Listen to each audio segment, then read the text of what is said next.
मंडळी दही ताकामधला फरक सांगण्यासाठी मी एक शॉर्ट बनवला होता आणि त्याच्यावर बऱ्याच कमेंट पण आल्या होत्या आणि त्याचे व्ह्यूज पण बऱ्यापैकी आले होते. आणि त्याच्यामध्ये अशी एक कमेंट आली होती, की दही पचायला जड, म्हणजे असं एक उद्गारवाची चिन्ह पण त्याच्यापुढे होतं. परंतु नक्कीच मी जे सांगतो ते आयुर्वेदाला धरून सांगतो.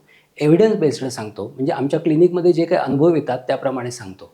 आजकालचे जे डायटिशियन आहेत, ते दह्याला चांगलं म्हणतात, दही खायला सांगतात. परंतु आयुर्वेदामध्ये स्पष्ट दिलंय, दधी इति गुरुअभिषंधी, म्हणजे गुरु आणि अभिषंधी. गुरुचा अर्थ पचायला जड असा आयुर्वेदामध्ये होतो आणि अभिषंधी म्हणजे चिकटपणा. जेव्हा आपण दही खातो तेव्हा आपल्या स्रोतसामध्ये छोटे छोटे चॅनल्स असतात, त्याच्यामध्ये एक प्रकारचा चिकटपणा तयार होतो आणि त्याच्यामुळे दही हे रक्तदृष्टीकारक पण सांगितलेले आहे. त्याच्यासाठी पण आणखी एक श्लोक आले आहे, दध्यम्लमसु सुक्तानाम सुरासवीरकस्यच.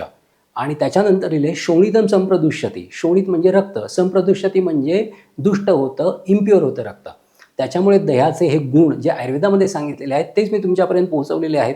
आणि हेच दह्याचे गुण आपण जेव्हा पेशंटला हिस्ट्री विचारतो तेव्हा पण हे पाहायला मिळतात.